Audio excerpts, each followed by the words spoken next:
Guys, I'm happy to share that I spent every single dollar I made this year. $0 in savings, credit cards maxed out. I'm nothing if not a perfectionist. So, go me. People are literally getting to a point where they're working all the time and they no longer can afford to pay their bills without doing shit on the side. Work hard and you will succeed. You will buy a house, buy a car, and have even more than that. That is the American dream that gave generations of people hope. But now everything is different. You can work yourself to the bone from morning until night and still not be able to pay the most basic bills. And this is not just your story, and it is not some isolated case. Thousands of Americans are going on social media asking for help. They say they cannot afford rent or groceries even though they're still working every day. So what is the real reason? Have they been spending recklessly, or has everything become so expensive that even hard work is no longer enough? Today, let us listen to the people living through it and uncover the painful truth behind this bill crisis. At the end of the video, we will also look at a temporary way out of this nightmare. Watch this now to understand why a wealthy country has created millions of people who are still working but can no longer afford the life they are living. Unable to pay the bills. Even after working hard, I do not know when everything changed. We used to tell each other to just work hard. America would give you the chance to earn more money, move up in society, and build a comfortable life. But in 2026, the sentence I keep hearing more and more is, I work all the time, but I still cannot pay my bills. This woman just finished a 12-hour shift in an operating room. It is now 12:30 at night, and instead of going home to sleep, she has to open DoorDash because her paycheck still is not enough for rent, gas, and groceries. Hold on, how many more hours does someone have to work before we decide they have tried hard enough? 14 hours, 16 hours? Or are we going to keep telling her to get a third job? Honestly, I'm so tired of hearing the advice. Just work harder. She already is working hard. She just spent 12 hours on her feet in an operating room. She is not doing DoorDash to buy a designer bag or pay for a vacation. She is trying to cover rent, put gas in the car, and buy food. In my mind, someone who just finished that kind of work should be on the way home to sleep, not starting another shift. And when I heard her mention rent, gas, and groceries, I immediately thought of a friend of mine in Pennsylvania. She also works in healthcare. She is a nurse. Out of everyone I know, she used to be the person who made me believe in America's promise the most. She makes $48 an hour. Her husband also works as a contractor, 2 incomes, a stable career, and 3 children. From the outside, you would think this family had already made it through the hardest part. I used to think that too. But they are still barely getting by. Their combined income puts them above the limit for childcare assistance. That means they make too much to receive help, but still not enough to carry every expense without fear. They keep a separate credit card just for emergencies. Then she said something I never thought I would hear from her. I am genuinely scared. Do not overlook that detail. This is not someone who is unemployed. This is not a family living on one income. This is not someone earning minimum wage. This is a nurse making $48 an hour with a husband who also works, yet one unexpected bill could still push the whole family into debt. People call this the benefits cliff. You cross an income line and lose assistance, but the extra money you earn is not enough to replace the help that just disappeared. So I have to ask, if a nurse making $48 an hour still needs a credit card as her last lifeline, what are people making $20 or $25 an hour holding on to? And the next story answers that question in an even scarier way. This man works more than 50 hours a week but has to live in a rented Prius. He has a job, he has income, he still goes to work every day. He does not have a home. We often tell homeless people to go find a job, fine. But what do we say to someone who already works full-time, puts in more than 50 hours a week, and still has to sleep in a car? This case forced me to separate two things I used to connect without even thinking about it: having a job and having somewhere to live. Then this woman starts crying in her car. She says she works all the time but still cannot afford rent and bills, while people on her screen are spending thousands of dollars to go to Coachella. My first reaction was, what does someone else going to Coachella have to do with her rent? But after listening for a few more seconds, I realized I reacted too quickly. She is not angry at Coachella. She is seeing two Americas on the same screen. One America is enjoying life. The other America is trying to survive. And on social media, a lot of people are redefining what rich means. They say the person without bills is the rich one. Maybe they are right, but hard work no longer being enough is only half the story. Because on the other side, there are also people who make money but allow consumerism to take every bit of breathing room their income creates. But after hearing those stories, I also do not want us to reach the easy conclusion that anyone who cannot pay their bills must automatically be a victim of circumstances. I know A that lot this of is people are contrary to what living by most this people woman's think, but when philosophy. you start spending more money, you start preferably making more money. beyond what you can normally afford, and then let that gap push you to work harder and earn more money. I understand what she means. Nobody wants to wake up every morning feeling afraid of money. Nobody wants buying a cup of coffee to turn into some moral crisis. But there is one simple thing. Words like abundance cannot change when income stops, but money keeps going out. The balance goes down. Your bank balance does not know whether you are living positively or negatively. It does not care what you are manifesting either. It only records money coming in and money going out. What bothers me most is not that she spends money, it is how self-help language can completely flip the problem around, pushing you to shop more without thinking about the risk. And then, well, you know what happens. You cannot pay the growing number of bills. So I need to say this plainly. Sometimes saving money is not a scarcity mindset. Sometimes it just means you are clear-headed enough to admit that your money has limits. The next clip made me realize this problem is not only about one person's I don't think there's a self-control. piece of clothing The in woman this in the video world that I admits do she not wants to want in buy my almost closet. everything. I She don't does think I'm not think ever her going to be closet will ever be satisfied. big I enough. don't think my And closet's every ever time going she to be big opens her enough. phone, she Every sees time another I new open my item phone, that I see suddenly something feels like new something that she I need. needs. I want it. I think a lot of people understand that feeling. just want You had all no of plans it. to buy anything. You only opened your phone to watch a few videos. But 5 minutes later, an influencer is showing you a dress that will make you look better. Another video tells you a certain beauty product is a must-have. Then you see something that will make your room look more complete. You did not even know that product existed, but a few seconds later, it feels like the missing piece in your life. This is where modern consumerism becomes incredibly effective. It does not wait for you to search for the product. The product comes looking for you. Your phone becomes a store that never closes. Haul videos turn shopping into entertainment. Affiliate links turn advice into a sales counter. Ads are made to look exactly like ordinary personal stories. The algorithm remembers which products made you stop scrolling, what kind of people you like, and what usually makes you give in. The moment you finish buying one thing, the screen immediately points out the next thing you are still missing. That is why I do not think it is enough to explain everything by saying they have no discipline. We are living in an environment designed to keep the feeling of never having enough alive.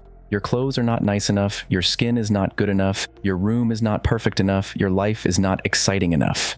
When every desire gets called a need, consumption never has an ending, and when the desire to upgrade moves beyond clothes, beauty products, and small orders, it shifts toward much bigger symbols. The house, the car, and the status someone wants the whole world to believe they have. A bad clothing purchase can still be returned, a shopping app can still be deleted. But when the desire to upgrade your life turns into a house, we are no longer talking about a few $100s. We are talking about a financial promise that can follow a family for decades. In this call, the husband says he makes $9 an hour. The wife makes $11 an hour, and they want to buy a house. I had to listen to that part again to make sure I heard it correctly. $9, $11 per hour. Honestly, my first reaction was the same as a lot of people in the comments. Is this a prank call? Because the gap between the income they just mentioned and their goal of buying a house sounds enormous. But it is too easy to just laugh at them. Everybody wants a stable home, everybody wants a place of their own, some privacy, and the feeling that they have built something for their family. There is nothing wrong with the dream. The problem is how easily we turn something we want into something we believe we need to have right now. In America, owning a home is not just a financial choice, it is also presented as proof that you have grown up. You get a job, get married, and then buy a house. Renting is often described as throwing money away. Having a mortgage is treated like you are building wealth moving forward and living the American dream. When a society connects success with homeownership, a lot of people start feeling like failures, simply because their finances are not ready. And that is when the question, can we afford it, is easily replaced by, how can we buy it? Those are two completely different questions. I understand why the couple on that call wants a house, but a mortgage is not paid with desire. It is not paid with the feeling that everything will be better next year either. It is paid with steady cash flow month after month, whether you are healthy or sick, whether you get a raise or have your hours cut. And buying the house is only the first door. After that, there are property taxes, insurance, electricity, water repairs, and maintenance. A leaking roof does not care that you just paid the mortgage. A broken heater does not wait until there is money in your account. A house always finds a way to create more bills even during a month when you were not prepared for them. That is the part that worries me. The question is not only whether a bank will approve them to buy a house. The real question is how much room they will have left to live after they buy it. Will they still have money for groceries? Will they still have money if the car breaks down? Will they still have money if one person has their hours cut? And I do not think this couple only wants to buy an asset. They want to step into a different version of themselves. A married couple with a home stability and the feeling that they have moved forward. But you cannot use the life you hope to have in the future to pay today's bills. Wanting a house is not the problem. The problem begins when we confuse, I want that life with my current income can support that life. And this leads to a bigger question: how does an American end up with a mortgage, a car loan, a student loan, and several credit payments before all of them turn into a crisis? When you look at the couple trying to buy a house while making $9 and $11 an hour, the easiest reaction is to say they are dreaming too big. And yes, that plan sounds very hard to understand. But I do not want to stop at laughing at them, because an American rarely wakes up one morning and suddenly has a student loan, car loan, mortgage, credit card, and medical bills all at once. Those bills show up one at a time. Each one seems reasonable, each one is only one more payment, and when they all come due together, people finally realize their lives were built on promises to pay money in the future. The crisis does not begin on the day the first bill goes unpaid. It begins on the day someone thinks, I can probably handle just one more payment each month. You want a better career, so you go to school. You cannot afford tuition, so you use a student loan. You need to get to work, so you need a car. You cannot afford the car, so you use a car loan. You want to rent an apartment, so you need a credit history. You want to build credit, so you open a credit card. A few years later, you want to buy a house and a mortgage appears. Once you have the house, you need insurance, property taxes, electricity, water, and repairs. Nobody calls it a trap when each bill arrives separately. They call it growing up. You do not think you are building a mountain of bills. You only think you are doing the next thing an adult in America is supposed to do. But the total of all those reasonable sounding decisions can create a life with absolutely no breathing room. A student loan may be the first bill sometimes appearing before the first paycheck. We ask an 18-year-old to choose a field of study, predict a future career, estimate their income for the next 10 years, and then sign a debt contract based on all those things that have not happened yet. Think about that. At 18, many people still do not know who they truly want to become, but they are already being asked to guess the income of their 30-year-old self and turn that prediction into a legal obligation. Then comes the car. You borrow money to buy the car that takes you to the place where you earn money. Then you have to keep earning money to hold on to the car that takes you to work. A very American cycle, and the car does not only come with a payment, it also brings insurance, gas, registration, maintenance, and repairs. Just one transmission failure can turn the vehicle you use to earn a living into the reason you need another credit card. Then comes healthcare, the part I find hardest to explain in normal language. You pay an insurance premium every month for protection, but when you actually need to use that insurance, you may still have to pay a deductible, a copay, medication costs, and whatever expenses remain. That means you pay money to avoid one huge bill, then may still receive more bills when something bad happens. And illness does not only increase your expenses, it may also reduce the number of hours you can work. At the exact moment your body prevents you from earning more money, the system sends you more things to pay. After all of that, the credit card appears as a bridge. Many people in Europe still use credit cards to book hotels, rent cars, shop online, or pay while traveling abroad. But they often pay the entire balance at the end of the month. For them, the card is simply a way to move money they already have. The difference is not the piece of plastic in your wallet. The difference is the question: are you using the card to move your own money, or are you borrowing money from your future self? One person can use a credit card for an entire vacation without ever paying 1 cent in interest. Another person may use the card to buy groceries and keep paying for that meal for months afterward. And I also do not think the difference between America and other countries is only about attitude. It would be too easy to say Europeans are more disciplined, save more, or hate debt more. But in many places, people simply need to borrow less for things Americans often have to finance themselves. College may receive more public support. Healthcare costs may be shared through taxes or social insurance. Public transportation may mean owning a car is not mandatory. Young people may live with family longer and may not have to cover the full cost of running a separate household yet. And when every payment comes due but the money is not there, some people stop trying to keep everything going.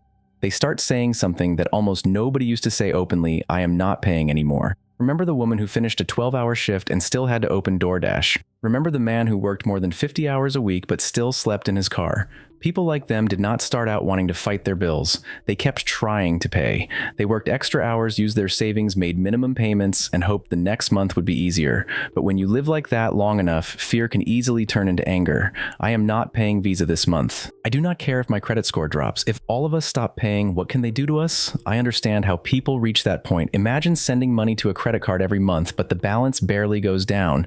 You make a payment and interest appears. You pay again and more fees appear. After several months, you no longer feel like you're escaping the debt. You feel like you are feeding it. Eventually, I cannot afford it turns into fine. I am not paying anymore. Not because the debt got smaller, but because the borrower ran out of both money and faith. When I hear someone say they no longer care about their credit score, my first reaction is, do you realize you are making your future life more difficult? If you no longer believe you will ever be able to afford a house keeping money for groceries, today sounds much more practical than protecting the chance to borrow money 5 years from now.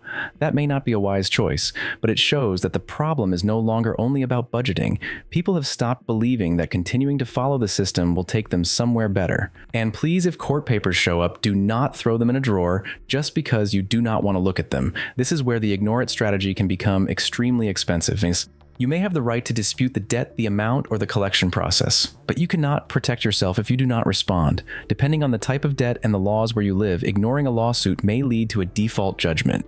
After that, the creditor may try to collect money from your wages bank accounts or property through the applicable legal process. So most Americans are not really escaping their bills, they are only buying more time. The question is, where that time comes from. A second job, another card retirement savings family, or their own future. At this point, the question may no longer be why Americans have so many bills. The question is what they are doing to survive this month. And the answer usually is not pretty. Some people work an evening shift, some move a balance to another card, some withdraw retirement money, call their parents, or skip one bill to save another. Those methods may help someone breathe for a few more weeks. I do not look down on them. When you are drowning, you need something to hold on to. But a life jacket is not dry land. A credit card borrows from next month. A 401k withdrawal borrows from old age. Asking family for help transfers part of the bill to someone you love. Those methods may rescue one terrible month, but they do not automatically fix a life that no longer has any breathing room. I only truly understood that when I looked back at a decision made by one of my cousins. She and her husband once qualified to buy a larger and nicer house. Anyone looking at them would have thought it was the logical next step. But her husband insisted on choosing a house the family could still afford on only one income. At the time, I thought he was being too cautious. They both had jobs. Why not enjoy what they had earned? 1 year later, their child was born with a disability. She had to leave her job to care for the child. The family's income dropped sharply almost immediately, and that was when I understood. The smaller house was not what they gave up. It was what protected them. Being able to afford something does not mean you can pay for it when everything is going well. It means you can still pay when life goes off course. I also have an uncle who was approved by a bank to borrow enough money to buy a house worth more than $1 million. Instead, he chose a house worth around $300,000, drove an old car, and carried no credit card balance. And when I was younger, I thought he lived too cautiously. Later, I realized he did not buy less because he lacked ambition. He was preserving his choices. Income tells you how much you earn. Bills tell you how much you promise to pay. Freedom lives in the space between those two numbers. It is hard to believe that the promise once connected with America has changed this much. In the past, working hard meant moving forward, earning more building stability, and creating a better life for your family.